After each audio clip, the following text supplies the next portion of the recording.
No way, dude. This is so stupid. I actually lost before. Okay, GG, I guess. Can I beat a Pokemon Sapphire Hardcore Nuzlocke using only M Pokemon? Well, yeah, I mean, probably. Metagross is in this game.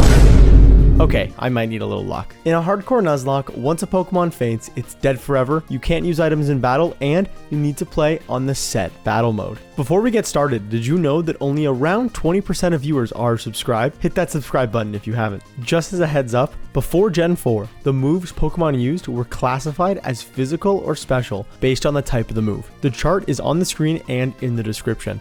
Also, just for transparency, I do use rare candies to speed up grinding.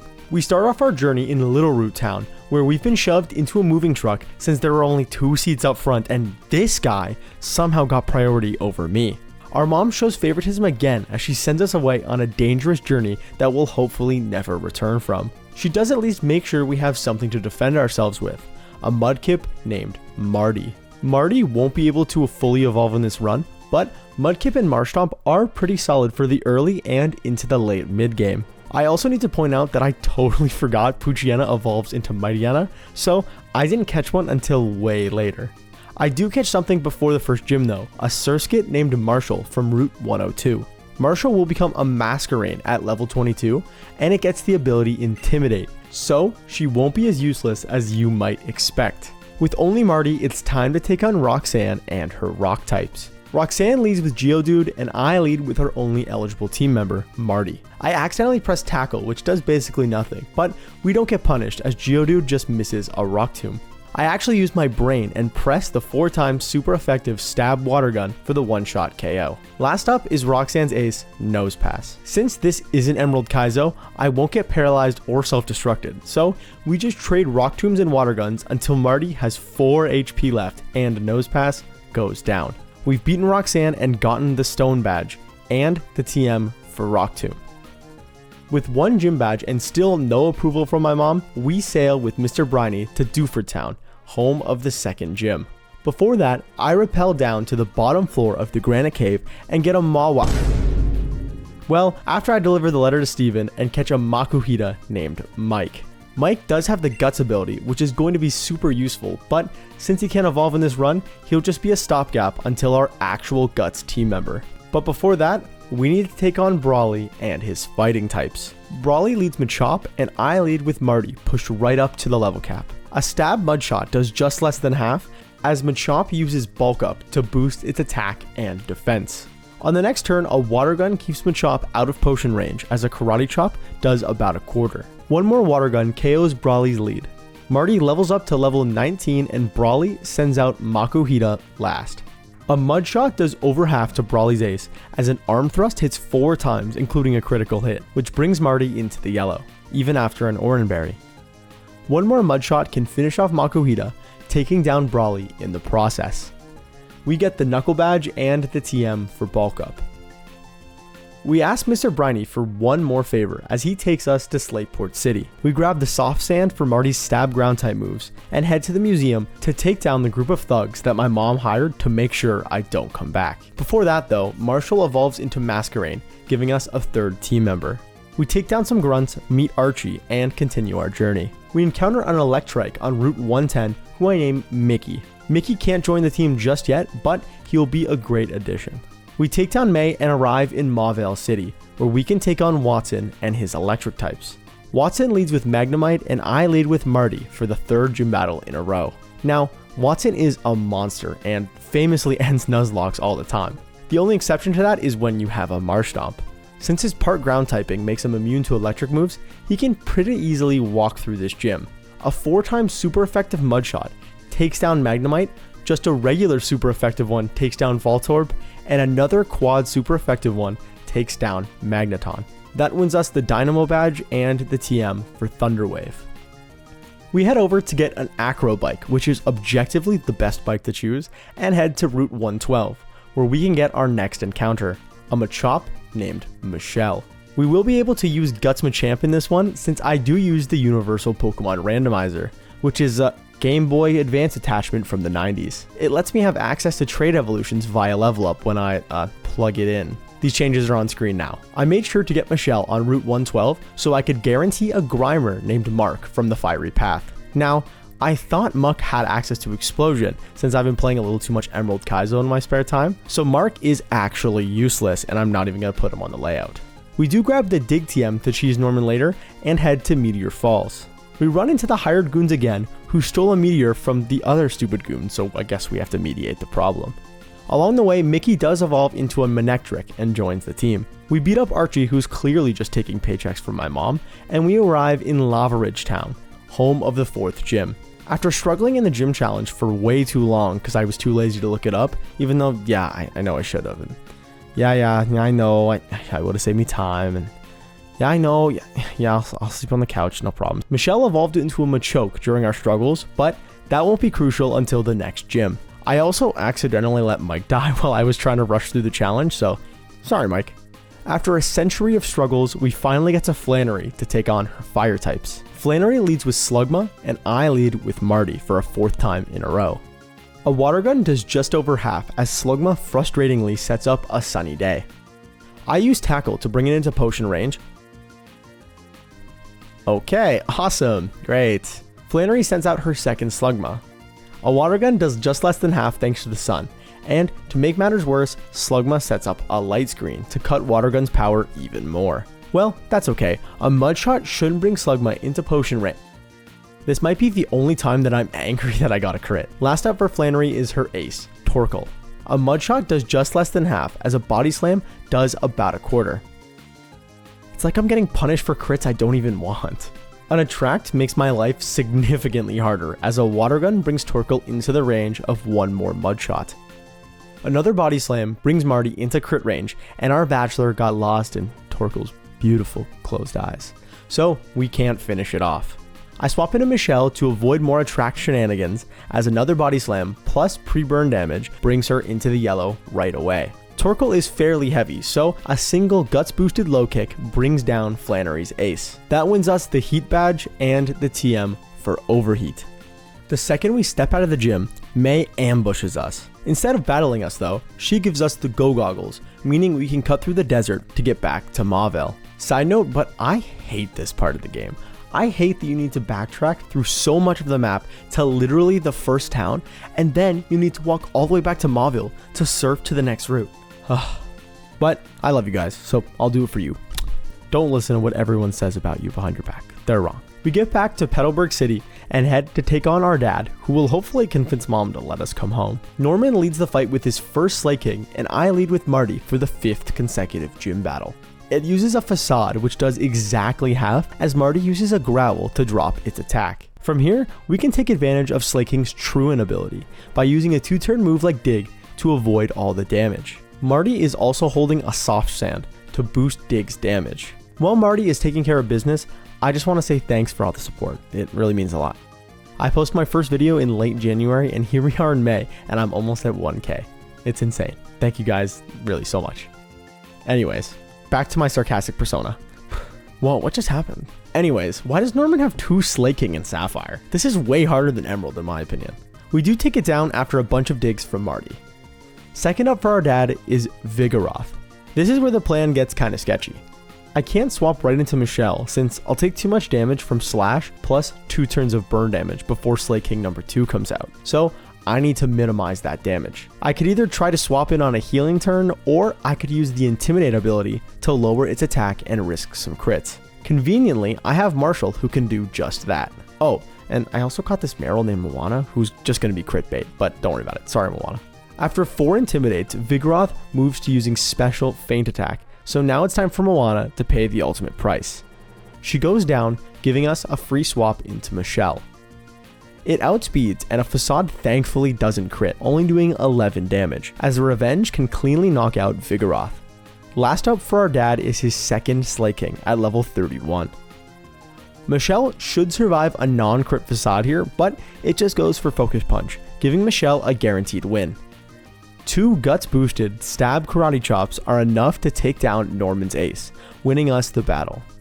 For our efforts, we get the Balance Badge and the TM for Facade.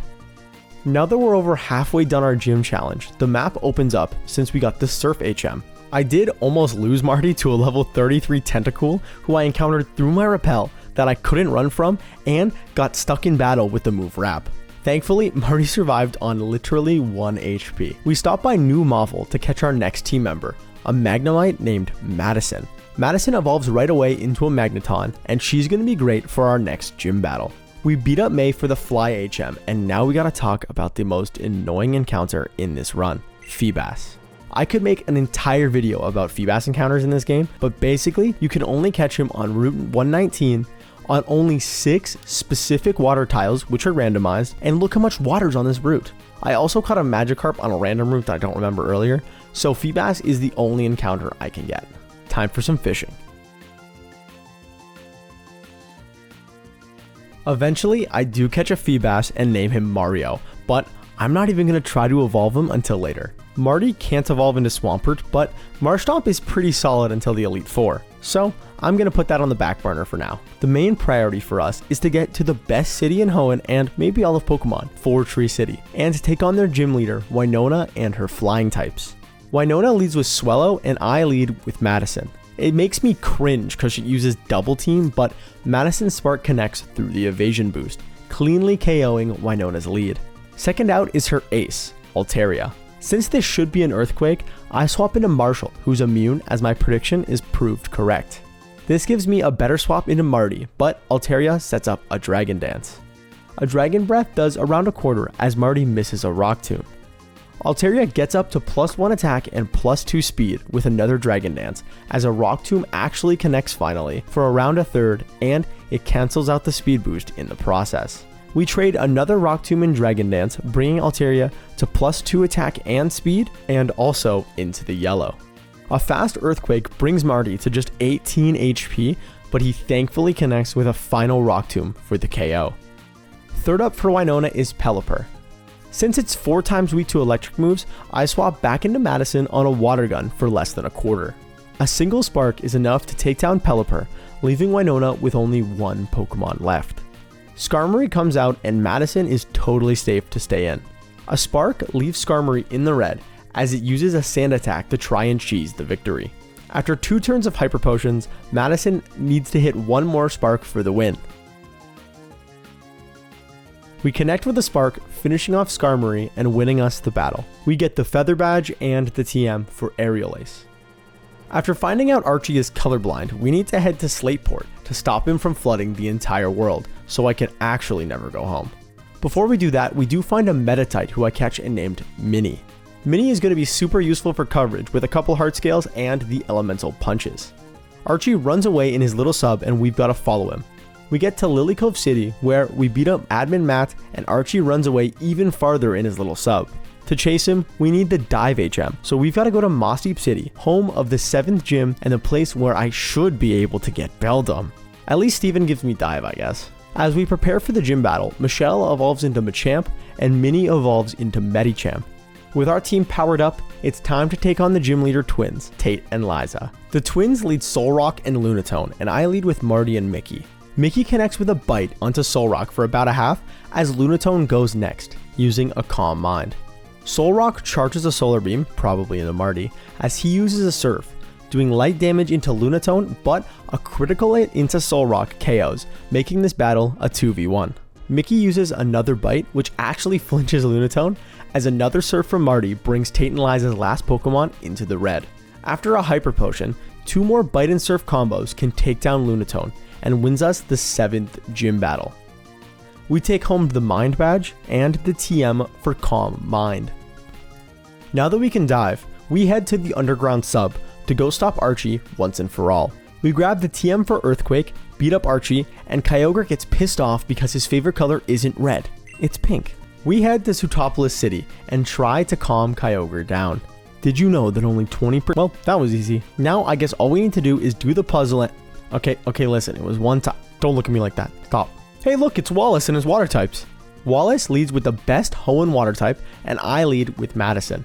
Loveness misses a Sweet Kiss, but Madison was holding a Person Berry just in case. A single Spark can cleanly KO Wallace's lead Pokemon. Second up is Wishcash, presumably because of Earthquake. I swap into Marshall, who's immune. I've also taught Marshall with the Giga Drain TM just for this battle. Wishcash sets up an Amnesia as Marshall connects with a Stun Spore to avoid as much damage as possible. It wasn't necessary though, as we get a critical hit Giga Drain for the KO. Cool. Third up for Wallace is Celio, whose part Ice type is 4 times super effective to Marshall.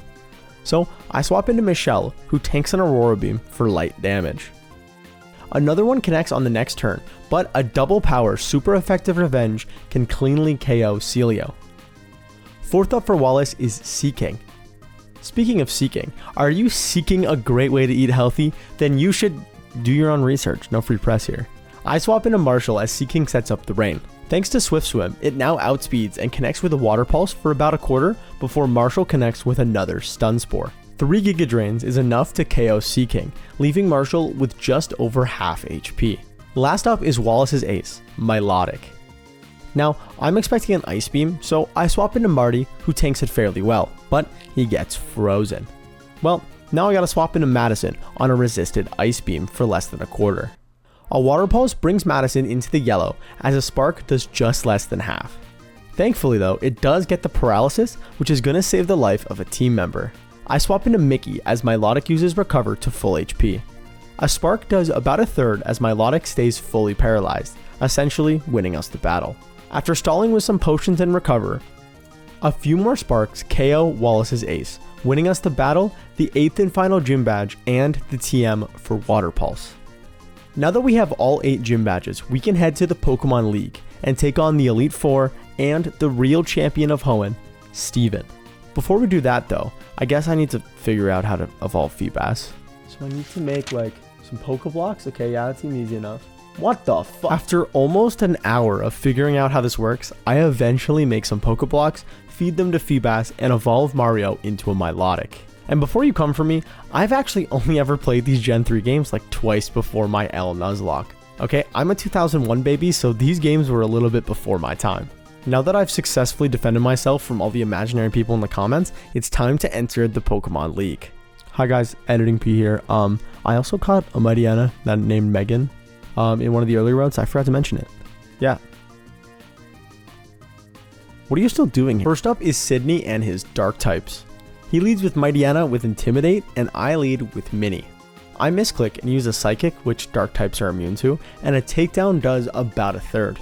At this point, I realized that I didn't give Mini a Fighting type move to increase overall team coverage, and that I'm an idiot. I tried a Shadow Ball, but it does nothing, so another Takedown brings Mini into the yellow. I bring in a pre-burned Michelle on another Takedown for some light damage. After one more Takedown brings us to just above half, a super effective Revenge can KO Sydney's lead. Second up is Shiftry. It goes full cringe mode and uses Double Team, but a Cross Chop connects anyways, knocking out whatever this is in one shot. Third up for Sydney is Absol. Since Absol can't hit super hard, Michelle can stay in and KO with another Revenge after Absol just uses Snatch. Fourth up for Sydney is Cacturne, who's literally just a worse Shiftry. The burn damage has gotten Michelle pretty low, so I swap into Marshall on a Cotton Spore Miss, who quad resists grass type moves. Since Cacturne should never go for a grass move now, I swap into Mario safely on a Cotton Spore that actually connects. Since Cacturne now outspeeds, a Needle Arm does about a third, but a single Ice Beam is enough to KO the part grass type. Last up is Sydney's ace, Sharpedo. I swap into Madison on a resisted Crunch for light damage. Sharpedo actually outspeeds, which I wasn't expecting, as a Surf just misses the KO on Madison. A single Thunderbolt in retaliation KOs Sydney's last Pokemon. That wins us our first battle of the Elite Four. Second up is Phoebe and her team of Ghost types. She leads with her first Dusclops, and I lead with Mini. Since Mini has the Pure Power ability, which boosts physical attacks, I assume that a Shadow Ball would KO, but it leaves Dusclops in the red, as a Shadow Punch does over half to Mini. After Phoebe tries to heal with a full restore, 2 more Shadow Balls are enough to KO. Second out for Phoebe is Banette. I swap into Megan in her debut battle, as a resisted Shadow Ball does light damage. A Crunch does about 2/3 as Banette just uses a Spite to waste some of my PP. One more Crunch is enough to KO Phoebe's second Pokemon. Third up is Sableye.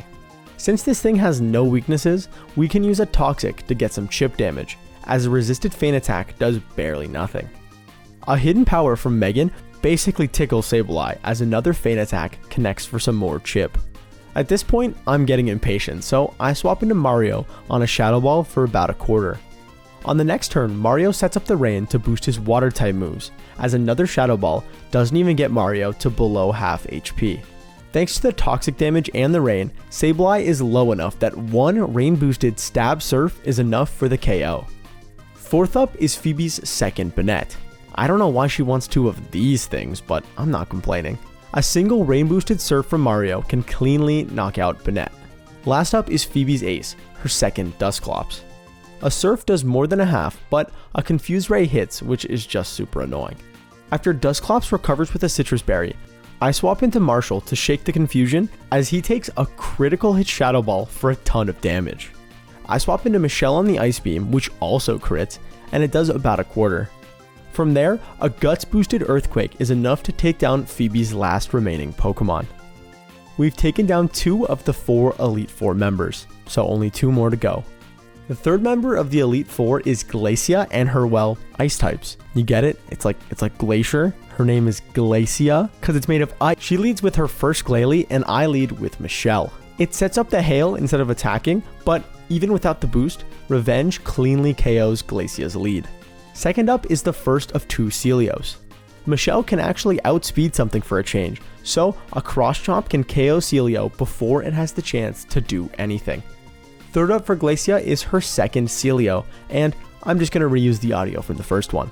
Michelle can actually outspeed something for a change, so a Cross Chomp can KO Celio before it has the chance to do anything. Glacia's second Glalie comes out fourth. I forget that Glalie can actually outspeed here, so an Ice Beam brings Michelle to just 27 HP before a Revenge can get a one-shot KO in return. Thankfully, a held Citrus Berry keeps Michelle alive through burn and hail damage. Last up is Glacia's ace, Wall Rain. Obviously, I can't stay in, so I swap into Madison on a resisted Body Slam. A Surf does big damage, knocking Madison to 46 HP, but thankfully, a Thunderbolt KO. That's gotta be 1 HP, right? Okay, it's probably a roll. I'm sure the next one will... Okay, one more chance. It's probably a roll after... Thankfully, Thunderbolt does get a paralysis, so we can outspeed and finish off Wall Rain with another Thunderbolt. That was a little ridiculous, but it doesn't matter because we've won our third of 4 Elite Four battles. The last of the Elite Four is Drake and his Dragon types. He leads with Shelgon and I lead with Mario. Shelgon doesn't use Protects, which is kind of weird, but Mario can outspeed and cleanly KO with a super effective Ice Beam. Second up for Drake is Altaria. With a type combination of Dragon and Flying, a 4-time super effective Ice Beam can take down Altaria in one shot. Third out is Flygon, who I think has a PhD? It outspeeds and sets up a Sandstorm, but Flygon joins the club as it gets one shot by a third consecutive Ice Beam. Fourth up for Drake is his second Flygon. A Dragon Breath connects for light damage into Mario, but it gets the paralysis, which of course immediately causes a full para. Thankfully though, after Flygon uses a Sand Attack to lower our accuracy, an Ice Beam from Mario connects and knocks out his 4th Pokemon of the battle. Drake's ace, Salamence, comes out last. A Dragon Claw brings Mario into the yellow as Mario stays fully paralyzed. Thanks to Citrus Berry recovery though, Mario isn't at risk to a crit, so we can stay in, take one more Dragon Claw to 55 HP, and KO Drake's last Pokemon with another Ice Beam. Mario completes his sweep of Drake and we've beaten the Elite Four. Only one battle left to go. We stand in front of the true champion of Hoenn, Steven Stone and his Steel types. Steven leads with Skarmory and I lead with Madison. A Steel Wing tickles Madison as a super effective Stab Thunderbolt can cleanly KO Skarmory. Second up for the champion is Aggron. I swap into Marshall expecting an Earthquake, which Marshall is completely immune to. This gives me a safer swap into Michelle, as a Thunder connects for about a quarter. Another Thunder brings Michelle into the yellow as a 4-time super effective Guts boosted Stab Cross Chop KOs Aggron. Steven sends out Armaldo third. We can outspeed and Cross Chop doesn't KO? What? An Aerial Ace KOs Michelle from there, and now I don't really have an answer to Metagross in the back. Oh well. I bring in Mario. Steven uses a full restore on Armaldo, as a Surf brings it right back into the red. When Steven uses another full restore, I set up the Rain to boost water moves. This should guarantee a KO on the next turn with Surf. Cradily comes in fourth for the champion. I stay in and outspeed, using a critical hit Ice Beam to KO the second fossil Pokemon in a row. Steven brings out Claydol fifth. Thanks to the Rain boost, a single Surf can KO even without that crit that we got. Steven is down to his last Pokemon now, and it's his ace, Metagross. A Surf brings Metagross into the yellow, as an Earthquake does just less than half.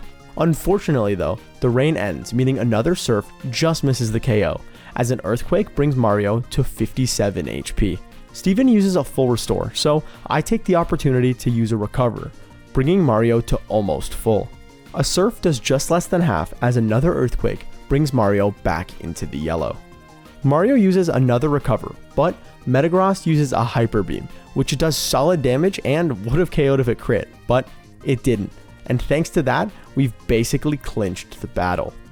Thanks to Hyper Beam's recharge turns, Mario can safely use an Ice Beam to avoid a full restore, and then finish off Steven's ace with a final Surf.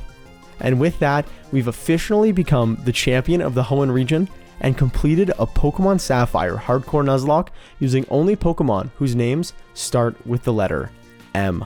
Thank you guys so much for watching, I really appreciate it.